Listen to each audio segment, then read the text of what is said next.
Dear students, today we are going to solve sample question paper for term 1 released by CBSE. So let us first of all look into the general instructions. जो question paper है आपका it is divided into 3 sections and the same will be followed in your CBSE board exam for term 1. 3 section है A, B और C. A section में 24 questions हैं, B में 24 questions हैं, C में 12 questions, and out of these in the first section you have to attempt 20 questions, in the second section 20 questions, and in the third question 10 questions. So out of 60 questions you have to attempt 50 questions. Okay, then आपका हर एक question का equal weightage है, that will be around 0.80 marks और negative marking नहीं है. So now let us start with the question number 1 of section A. पहला question है आपका, Rima took 5 ml of lead nitrate solution in a beaker and added approximately 4 ml of potassium iodide solution to it. What would she observe? Simple सा question है, हम लोगों ने किया हुआ है. गोल्डन येलो रिएक्शन है आपकी. यहाँ पे आपका प्रेसिपिटेट बनता है लेड आयोडाइड का.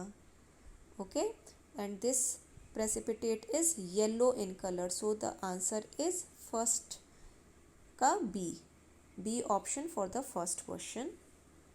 Then we will move to the another question number 2.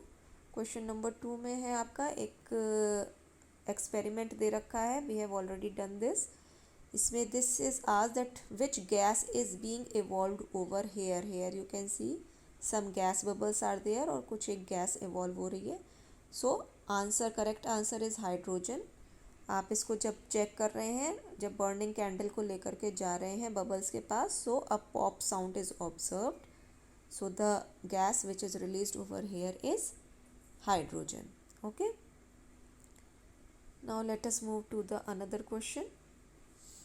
Another question is कि metal on reacting with dilute hydrochloric acid, it is leading to the formation of metal salt and the gas is evolved. Now they are asking that which of the following two combinations are correct. तो इसमें सबसे पहले तो जो third वाला option है ये तो आपका वैलिड ही नहीं है, क्योंकि यहाँ पे गैस इवॉल्व हो रही है, हमारी होती है जब भी मेटल एसिड के साथ रिएक्ट करता है. इसमें लिखा हुआ है gas evolve is no, so third option is incorrect. So the option which is containing third, these are wrong. A and C are wrong, both of them are wrong. Now comes B and D, so we have to find out which one is the correct answer. तो इसमें आपका fourth वाला option is also correct, zinc, and metal can be zinc and gas evolved. Yes, some gas is evolved. And then out of first and second, इसमें आपका second answer जो है, second option is correct, क्योंकि आपका जो भी highly reactive, आप reactivity series को इसमें ऑब्जर्व करेंगे, जो भी हाईली रिएक्टिव एलिमेंट होगा वो डिस्प्लेस करेगा हाइड्रोजन क्लोराइड में से हाइड्रोजन को. Okay, so here iron is more reactive and it is going to displace hydrogen from hydrogen chloride. Okay, so the answer D, which is containing second option and the fourth option, this is the correct answer.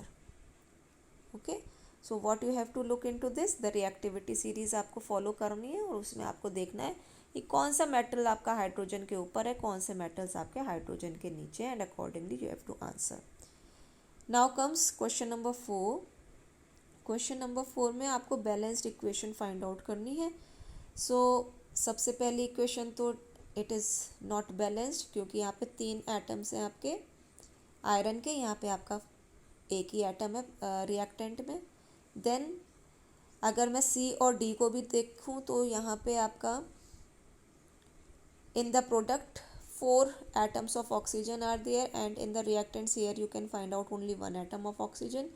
Again here you can see in the D option 4 to the 8 atoms of hydrogen are there, and here you are able to see only 2 atoms of hydrogen in the product. So आपका ये भी wrong है, this is also wrong.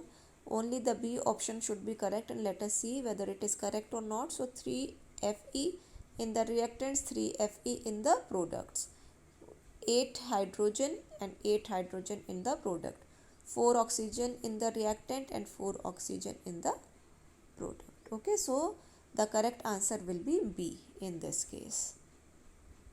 Now the question number 5th. The graph given below depicts a neutralization reaction. Acid plus alkali gives salt plus water. The pH of a solution changes as we add excess of acid to an alkali.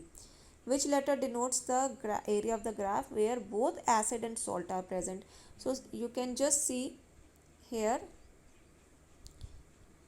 आपका pH ये neutral हो गया, इसके आप ऊपर जाएंगे तो basic character will increase, इसके आप नीचे आएंगे तो acidic character will increase. Okay, तो आप देख पा रहे हैं कि ए, बी और सी ये तीनों आपके बेसिक के कैटेगरी में आ रहे हैं, बेसिस के कैटेगरी में आ रहे हैं. और जो आपका डी है यही एक केवल ऐसा है जो कि एसिड्स की कैटेगरी में आ रहा है, बिकॉज आपका ये 7 के नीचे है. सो कौन सा लेटर डिनोट कर रहा है एसिड को? A. Okay, so the correct answer should be A. So students, we are going to stop over here and we'll continue with the other questions in the next lecture. Thank you very much.